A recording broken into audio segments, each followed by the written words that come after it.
Super. Et non, on va pas le... Voilà. Chazak. Alors, il y a quelqu'un qui a monté le cours qu'on a fait la semaine dernière pour qu'il y ait du mal dans le monde au nom de mon beau-père. Le cours de la semaine dernière. Ouais, pourquoi il y a 2 semaines. Il a fait ou pas? Ouais. Naftali, il a fait. Ah, je sais pas, on doit vérifier. Ouais, Mais dans ta je suis vraiment trop nul à ce niveau-là. Hein? Je suis vraiment trop nul en montage pour... Entre quoi? Non, en vrai, je suis d'accord. Alors, on doit vérifier. Je sais pas. Alors, si Dieu veut, on va parler aujourd'hui sur Parashat Trouma comme préparation à Purim, petit à petit. Et il y a quelque chose de très, très intéressant, c'est pourquoi on avait dans les kelim, dans les ustensiles du Mishkan, on a le Aaron, on a le Shulchan et le Mizbeach. Le Aaron, il était Ama vachetzi orko, ama vachetzi orbo, ama vachetzi komato. Le Aaron, il était tous ses moitiés, chetzi. Okay? C'est bon. Aaron, c'est tout chetzi. Après, on a le shulchan, et que c'est le shulchan, il y en a. השולחן היו מקצת שורות ומקצתן שלמות. לשולחן עונה מועטיה, אמה אורכו ואמה רוחבו ו2.5 קומתו. עונה לשולחן c'est שלם et חצי. Ouais? On a le Aaron, c'est tout, c'est חצי, אמה וחצי, c'est moitié, moitié, moitié, כאילו, un moitié, ouais? Et on a le מזבח, tout c'est entier, 5, tout c'est entier, ce misbeach, c'est tout shalem. Et on doit comprendre toutes les choses, ça symbole quoi, pourquoi ça c'est moitié, et pourquoi ça c'est entier. On a tout compris? Super, et c'est fait. Alors, il dit qu'il y a beaucoup, c'est le kliyakar. Ici, on va prendre ensemble, et on doit savoir chacun et sa symbole quoi. Alors, il dit que que le Aaron, ouais, le Aaron là-bas, c'est la Torah. Alors, ça symbole quoi? Les choses qui sont spirituelles. Et dans les choses spirituelles, tu dois tout le temps être avec le sentiment que tu dois, que tu as encore beaucoup pour se développer, pour s'améliorer. Dire, ah, j'ai fini, j'ai tout fait, je suis super. Non. Et pour cela, le Aaron, c'est tout moitié. Ve'alken ayu, c'est le troisième. Et ve'alken ayu ha'amot, Aaron shvurot, ils étaient moitié. Les orot, chez kol adam, chaque bonhomme, il doit comprendre qu'il ou chasser min hashlemut. Il a fait, super. C'est une chose. Deuxième chose, car ikar chokhma me'ain timatse. C'est qui peut être, comment on dit, intelligent, c'est celui qui sait qu'il n'a pas les choses. Ezeu chacham alomed mikol adam. L'intelligence a chokhma me'ain timatse. Si tu veux arriver à être intelligent, tu dois savoir que tu n'as pas tout. Et aussi savoir que si dans la Torah on ne va pas tout comprendre. Alors pour cela on est toujours, c'est être moitié. Maintenant, ça c'est dans le shulchan. Mais de l'autre côté, dans le shulchan c'est, on a aussi là-bas le shulchan, on a des choses entières et des choses moitié. Et alors pourquoi on a aussi entier et aussi moitié? Je vais lire et après je vais expliquer. Avala Shulchan, c'est le 4e passage. Amiramez le keter malchut ou le kol atzlachot aneshiyot, toutes les choses, toutes les réussites humaines. Israël zochim lahem mishulchan gavoa. Ayu amotav ktsatam shlemot, qui étaient entiers, parce que chacun il doit être, on doit être, qu'on est content dans les choses qu'on a. Ezeu ashir asamer bechelko. C'est quoi la vraie richesse? Quand tu es content dans les choses que tu as et tu dis j'ai tout. Et comme ça, on voit la différence entre Esav et Yaakov. Esav, il dit, Yesh li rav, j'ai beaucoup. Et Yaakov, il dit, qui Yesh li kol, moi j'ai tout. Esav, il a beaucoup, mais il veut encore plus. Odioter ve odioter. Et Yaakov, il dit, j'ai tout. J'ai tout. Et dans les choses qui sont matérielles, on doit être avec sentiment qu'on a tout. Dans la Torah, on doit souvent dire, j'ai pas tout, je veux qu'on aura encore et encore. Je dis, je suis moitié. Mais dans le matériel, on doit être avec le sentiment, ce que j'ai, c'est bien pour moi. Ah, alors pourquoi on a des amotes qui sont moitié? Parce que dans le Aaron, où c'est ici, on a ici un Chumash peut-être, c'est Parashat Trouma. Ouais, Tanakh c'est super, la Bible. Alors on est ici. Alors on voit dans Trouma, qu'est-ce qu'on dit? On dit que Ve'asu Aaron atzeh shitim, amatayim v'chetzi orko, ama v'chetzi orbo, ama v'chetzi komato. C'était 2,5 sur 1,5 sur 1,5. D'accord. Alors on a dit c'est tout moitié. Le shulchan, c'est comment? Le shulchan, c'est comment on a dit? Le shulchan.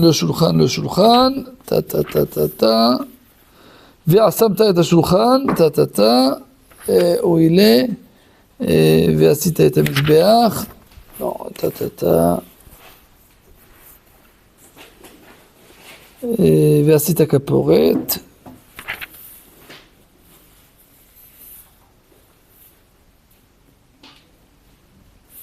ועשית שולחן עצי שיטים, 200 מאורכו ואמה רוחבו ואמה וחצי קומתו. שולחן c'est 2 fois 1 fois 1,5. Alors on voit qu'on a entier et moitié. On a expliqué pourquoi c'est entier et pourquoi c'est moitié, 1,5. 1,5 c'est 1,5 je dis. Ouais. Alors pourquoi? Parce qu'on doit être avec sentiment dans les choses de Olam Hazeh que pas arriver qu'on a tout. L'istapek, et avec si aussi moitié, c'est aussi bien. Ouais, c'est suffisait de moitié. Dans les choses dans les choses du matériel, alors ça suffit moitié, on ne doit pas tout entier. Alors d'un côté, on doit être avec le sentiment qu'on a tout, mais de l'autre côté, aussi, si on a moitié, c'est aussi bien. Vous avez compris? Il y en a? Ouais. T'as pas compris? T'as compris, tout est super. Aval, mizbeach, aktoret, ayu, kol, amotav, shlemim. Pourquoi? Parce que le mizbeach, c'est comment? Aval המזבח הקטורת היו כל אמותיו שלמים וכן מזבח העולה כי עניין שלם להשלים את האדם החסר מצד מעשיו כי כל הבא לכפר על האדם משלים חסרונו. Le mizbeach, il veut nous ramener la kapara et après qu'on fait les korbanot, alors on est moitié. Zeba letaken otanu. Nous faire entier. Quand tu sacrifies des choses, alors tu vas être entier. D'accord? Oui. Non. Le mizbeach, là-bas on ramène les korbanot. Pourquoi on ramène les korbanot? Parce que après que tu fais une avéra, tu fais quelque chose, alors tu es moitié. Tu ramènes le korban, tu fais la teshuva, alors tu es entier. Alors pour cela, le mizbeach, aussi le mizbeach aktoret, aussi le mizbeach haola, tous ces amot, ils sont entiers. Pour nous dire que le rôle du mizbeach, c'est nous faire entier. Maintenant, on a encore combien de choses sur le Aaron? Dans la deuxième page. Ve'asu Aaron. C'est quoi? Pourquoi ici, dans le mizbeach, c'est ve'asita, ve'asita, ve'asita. Et ça, c'est dans le Aaron, c'est ve'asu. Ça, c'est en pluriel et ça, c'est en singulier. C'est quoi singulier? C'est un et pluriel. Alors, le Aaron, c'est asu. C'est au pluriel. Pourquoi? Amra à Torah, elle dit la Torah dans la deuxième page, Yavou kulam, akol yavou v'yitesku ba'aron kedesh yeh lekulam chelek b'Torah. Chacun il peut apprendre la Torah. Mon père il disait que la Torah elle appartient pas aux Ok? Oh, ouais. Les Miktsouanim. La Torah, לא שייכת למקצוענים. La Torah, elle appartient pas à les rabbins. La Torah, elle appartient à tous. Alors le Aaron, c'est Aaron avec les louchot dedans. Et pour cela, ça symbole la Torah. On dit la Torah, elle appartient à tous. Et aussi, il dit aussi quelqu'un qui n'arrive pas d'apprendre, il va aider, il va donner de l'argent pour des yeshivot, des kolélim, pour aider les gens à apprendre la Torah. Et aussi comme ça, celui qui aide les gens qui apprennent la Torah, il a aussi un morceau dans la Torah, mais il dit de l'autre côté, chacun, il doit, aussi celui qui aide les gens qui apprennent, aussi lui, il doit apprendre la Torah lui-même. Et après, c'est écrit dans le deuxième passage, Vetsipita oto za'av taor mi bait ou mechutz tetzapenu. Parce que c'était arbre et il y avait de l'or dehors et dedans. Alors pourquoi c'est écrit là-bas? C'est ve'asur atzeshitim et après c'est écrit Vetsipita oto za'av taor. Il dit comme ça. Et il dit, Vetsipita oto za'av taor, tu dois même faire ça avec de l'or, dedans et dehors. Pourquoi il commence dedans et dehors? Vetsipita oto za'av taor mi baitz ou mechutz. Il y avait de l'arbre, il y avait de l'or ici et de l'or ici. Mais pourquoi c'est écrit Vetsipita oto za'av taor mi baitz ou mechutz? Tu vas commencer dedans et après dehors. Pourquoi? Parce qu'il dit que tous les gens dehors, on fait tous en or. Les choses que les gens ils voient, alors on fait ça comme il faut. Mais les choses qu'on ne voit pas, que c'est tout seul dans la maison, là-bas aussi c'est en or. Pour cela on dit dans le haron, dans l'armoire de Luchot, on faisait ça avec de l'or dedans et dehors. Parce que dehors, tous ils vont faire comme il faut. Parce que quand on te voit, tout est filmé, on fait tout parfait. Mais quand on ne te voit pas, et pour cela, les choses que les gens ne voient pas, là-bas, on doit dire, là-bas, tu dois faire ça avec de l'or pur. Faire comme il faut. Aussi, quand les gens, ils te voient et te voient pas. Et pourquoi c'est ce livre? Vetsipita oto za'av taor mi bait. L'or pur, c'est dedans. Parce que là-bas, les gens, ils ne voient pas. Ou michot, c'est à peine, ou dehors, tu vas faire aussi les choses comme il faut, parce que les gens, ils te voient. Et aussi, il dit que nous, on apprend la Torah, on doit faire beaucoup des efforts sur le cœur. Pas aussi les choses qui sont extérieures, aussi les choses qui sont dedans. Et c'est comme ça, et il est fait. Maintenant, on doit parler un petit peu sur, après qu'on a vu ça, alors on a dit comme ça, si on résume les choses qu'on a vues, et on a dit comme ça, on a dit d'une côté que le Aaron, il est tout c'est moitié, parce qu'on a dit que dans la Torah, on doit être tout le temps avec le sentiment qu'on doit encore s'améliorer, od yoter tov, od yoter tov, od yoter tov. Dans les choses qui sont matérielles, on a dit d'un côté, on doit être avec le sentiment que ce qu'on a, c'est bien. Et comme ça, c'est entier. Mais de l'autre côté, quand on n'a pas les choses, alors c'est aussi bien. Alors on a entier et moitié, un sentiment que ce que tu as, c'est super dans le matériel, et de l'autre chose, tu ne dois pas être tout parfait. Aussi, si moitié, c'est bien dans le matériel. Et après, on a dit que le misbéach, il est ici pour nous rendre la kapara et nous rendre entier. Et quand tu sacrifies des choses, alors ça te ramène d'être entier comme il faut. D'accord? Après, on a parlé sur la Torah. On a dit que la Torah s'écrit Be'asu, parce que la Torah, elle appartient à tous. Et après, on a dit que le plus important, c'est être bien quand on ne te voit pas, parce que quand on te voit, tu vas faire les choses comme il faut. Mais quand on ne te voit pas, c'est plus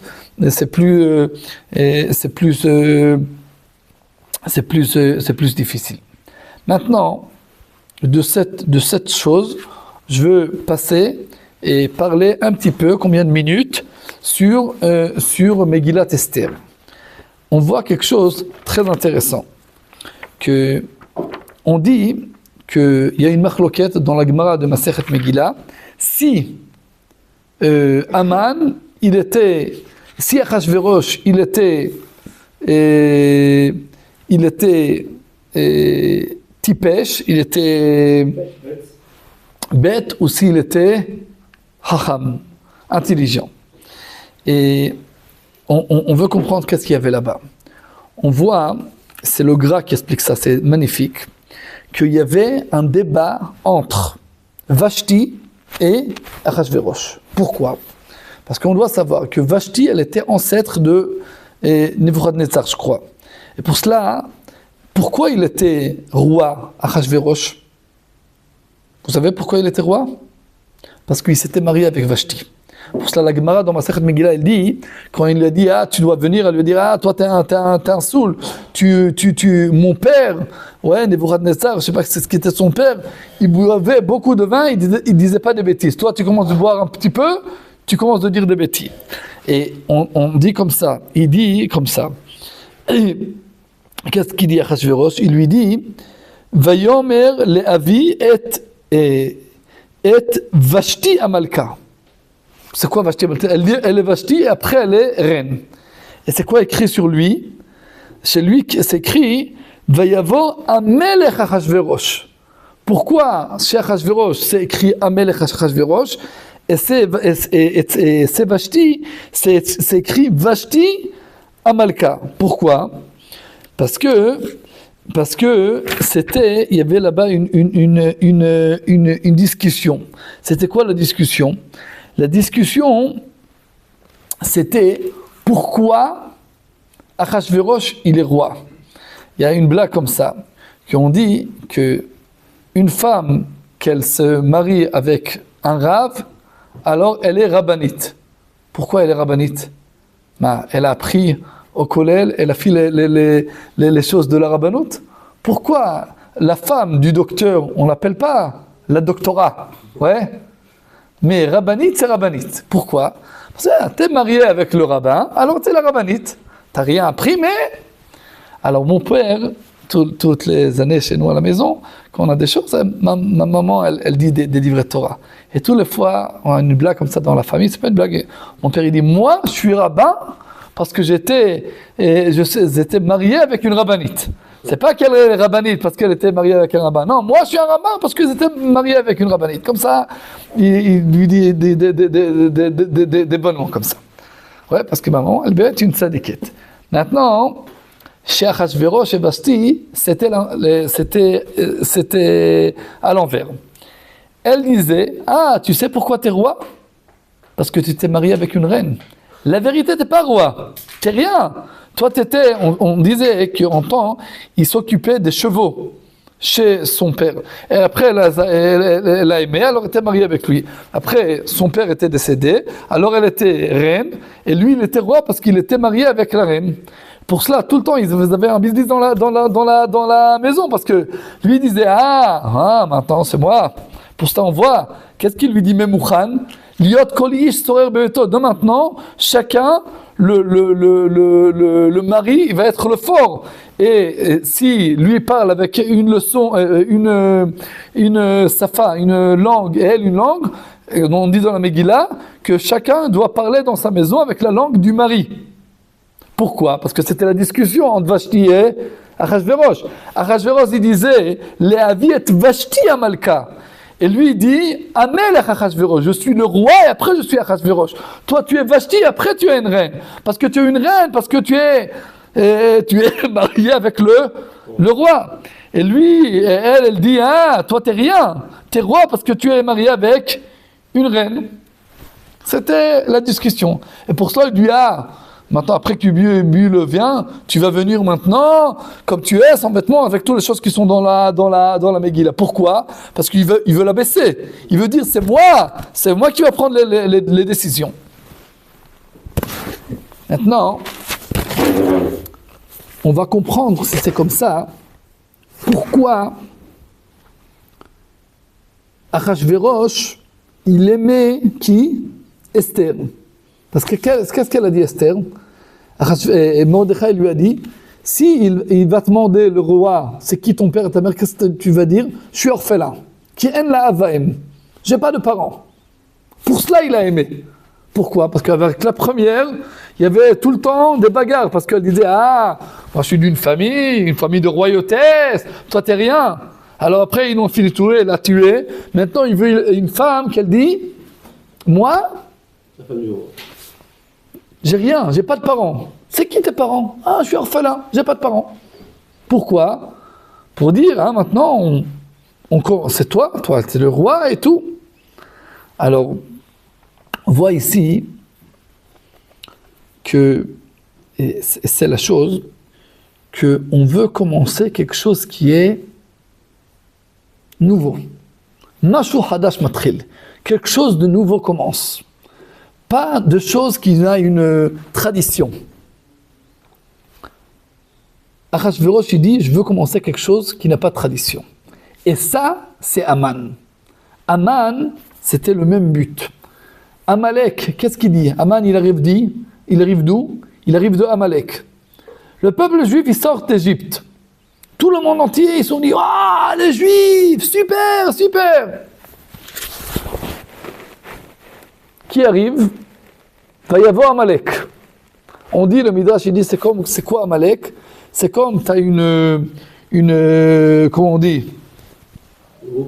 Quelque chose qui est très chaud. Et, ouais, pas marmite, comme un jacuzzi, je sais pas, qui est très très chaud, et on ne veut pas rentrer parce que c'est bouillant. Et quand il rentre, il se prend un petit peu chaud, mais après, il fait tout qui va être plus froide. Alors on dit que quand le peuple juif était sorti d'Égypte, c'était comme une marmite bouillante. Tous les États du monde entier, ils avaient peur de se bagarrer avec Israël. Amalek, il arrive, il dit, ah non! Il saute dans la piscine bouillante. Il dit, ah! C'est pas bouillante comme vous pensez. Et comme cela, Amalek, ils arrivent, ils commencent la bagarre avec qui? Avec le peuple juif. Et pour cela, on doit Timchet Zecher Amalek, on doit massacrer tous les Amalek. Parce que les Amalek, c'est les gens qui disent, ah, les juifs, ils sont pas comme ça forts. On va faire avec eux la guerre. Et c'est quoi la différence entre le peuple juif et Amalek? Que le peuple juif, on a la tradition. On a Abraham, on a Yitzhak, on a Yaakov, on a toute une tradition. On a des ancêtres. Et Amalek, c'est tout nouveau. On n'est pas, on doit pas donner de la facture à quelqu'un. On fait qu'est-ce qu'on veut. Pour cela, si on voit comment il fait Aman quand il veut choisir la date pour tuer tous les Juifs, qu'est-ce qu'il fait? Il fait un hasard. Pourquoi un hasard? Ça veut dire il n'y a pas quelque chose ici qui est avec un céder. Tout est par hasard. On va faire un petit jour, on va faire comme ça avec des coubiottes, et puis c'est quoi Pourim? C'est quoi Pourim? C'est le Goral. C'est le Goral. C'est quoi le Goral? Tirer au sort. C'est quoi tirer au sort? C'est-à-dire il n'y a pas ici quelque chose qui est fixe. Tout est par hasard. On n'a pas la hashgacha. Tout est par hasard. Maintenant, et c'est la discussion entre Achashverosh et Vashti. Vashti, elle dit, on a des ancêtres, on a les Nebuchadnezzar, on a un chemin. Achashverosh, il dit, on commence ici quelque chose de nouveau. Et pour cela, pourquoi il aime Esther? Parce qu'elle dit, moi je suis aussi nouveau. Qui est là, j'ai pas de parents, j'ai rien.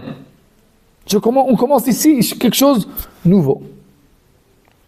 Maintenant, si on veut gagner, si on veut gagner Amalek, qu'est-ce qu'on doit faire? Et ça, c'est la grande chose. Se rattacher à la tradition. Hein?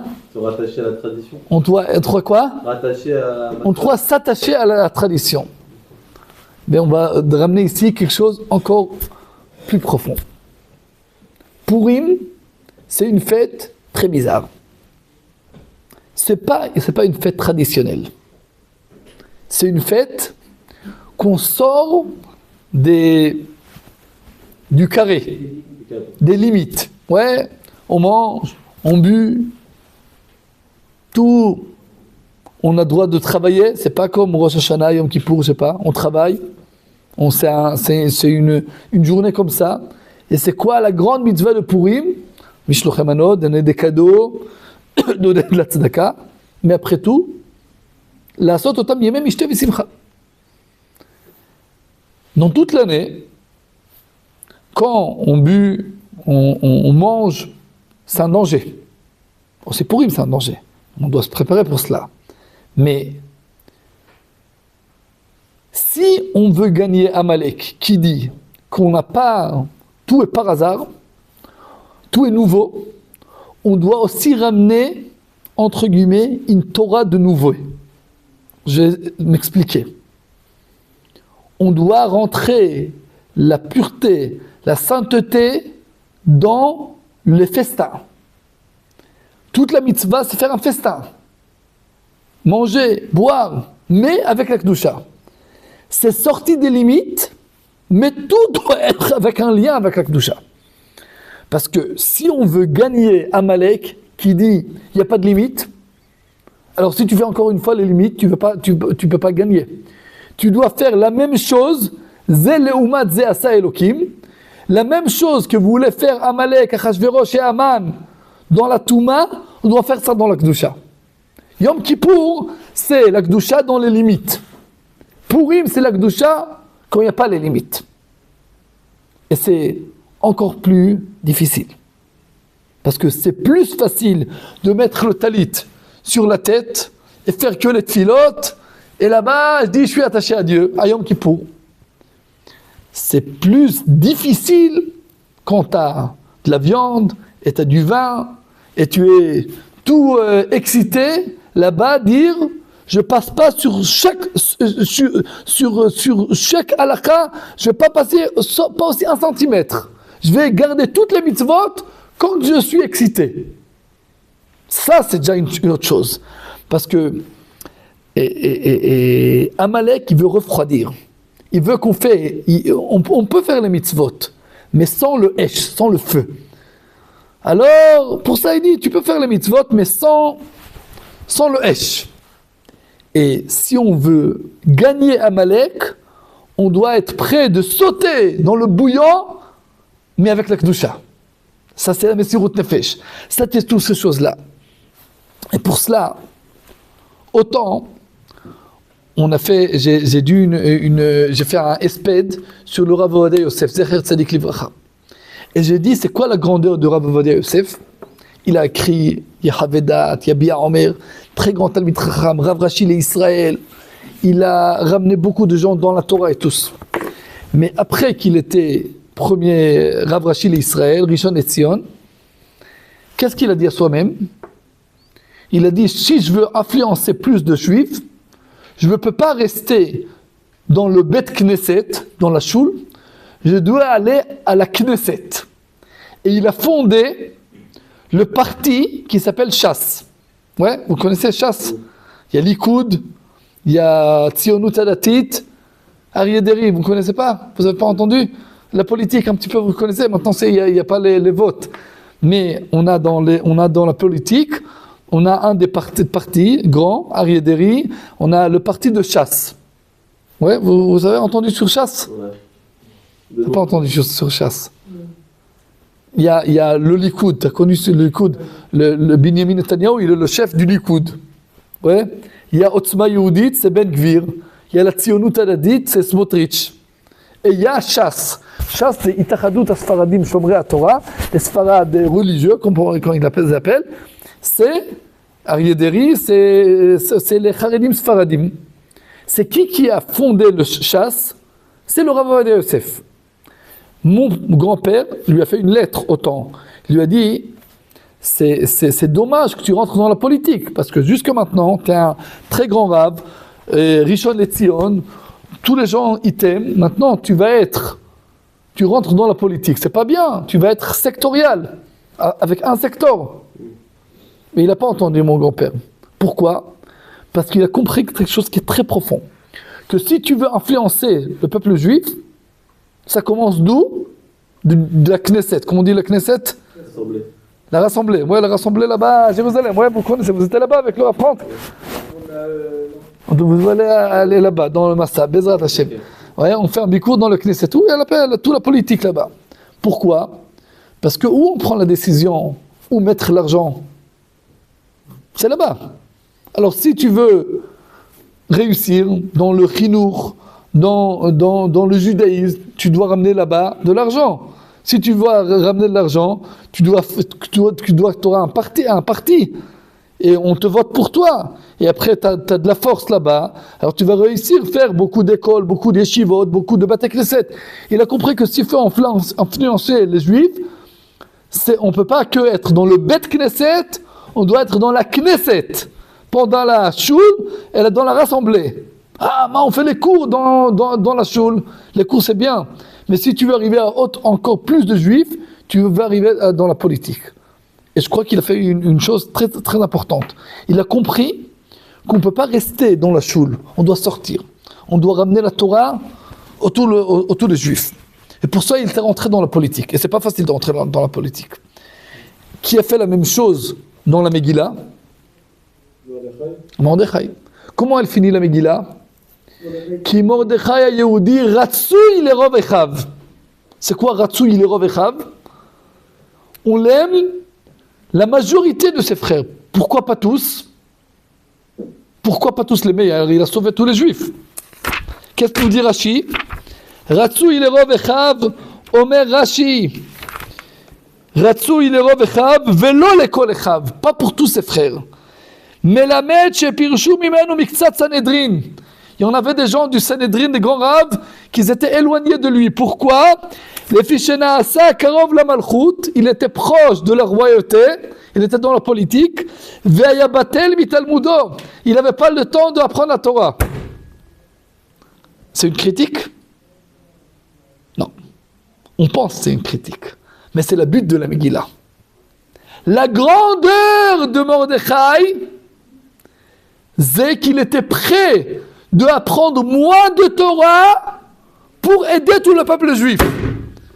D'apprendre moins de Torah pour entrer dans la politique, pour être proche de Achashverosh, pour sauver le peuple juif. Parce que si tu veux sauver le peuple juif, c'est pas Maspik, tu es dans la choule, tu dois être dans la rassemblée. Il y avait des gens, des copains de Mordechai qui disaient, t'es fou, t'as pas le temps d'apprendre la Torah. Il dit, si je veux que tout le peuple juif vont apprendre la Torah, alors moi je dois un petit peu diminuer pour être proche aux États, pour aider mes frères. Et ça c'est la grandeur de Mordechai. C'est pas la petite chose, c'est la grandeur de lui. Et ça c'est le chidouche. Le renouvelé de Purim, c'est comprendre qu'à la fin, le but, c'est aider les Juifs. Et pour arriver à ce but, on doit faire une nouvelle, entre guillemets, Torah. Et c'est quoi cette nouvelle Torah? C'est la Torah qui se dit, on doit être dans la vie, on doit aider les Juifs, on doit enseigner les Juifs, et on doit être dans la politique. Parce que si on veut construire le Beth Mikdash, et c'est le cours qu'on va parler sur ça avec les Israéliens dans le lundi, on doit être proche de toutes ces choses-là. Et à la place de Haman et Achashverosh qui veulent faire une nouvelle chose dans la Touma, on doit faire une nouvelle chose, quoi? Dans la Kedusha. Et pour cela, on dit que à Purim, on dit qu'à Purim, à Dour, Kiboulou, Bibi Achashverosh, ils ont pris la Torah encore une fois. C'était une Torah d'amour. Quand ils étaient à Har Sinaï, ils ont pris la Torah, mais ils étaient obligés de se prendre la Torah. Et quand tu es obligé, alors, tu es obligé. Et à Purim, parce qu'il y avait le Nes, et il y a une chose, et pour cela c'est la fête la plus jolie, parce que c'est la fête de l'amour, qu'on fait les choses avec toute Hitlavut, et qu'on comprend que quoi? On comprend qu'on doit faire ici une nouvelle chose. Ouais, et ça arrive à la chose qu'on a dit, c'est être moitié. Pourquoi Esther, Achashverosh lui a aimé? Parce qu'elle a dit, je suis rien, je suis moitié. Et celui qui sait qu'il est moitié, la vérité, il va être entier. Et pour cela, à la fin, Achashverosh et Mordechai, qu'il était moitié, il a dit, je vais faire des efforts pour aider mes frères. À la fin, on dit que Léati de Lavo, tout, c'est que Esther qui va être, on va le garder. Purim, il va pas s'effacer. Pourquoi? Parce que c'est pas des choses que tu fais parce que tu es obligé, c'est les choses que tu fais parce que tu veux avec toute la Esh, toute la Hitlavut, et c'est une chose nouvelle qui commence, mais dans la Kedusha, pas dans la Touma. Chazakim ou Bouchim Tiyul Hashem, vous êtes super.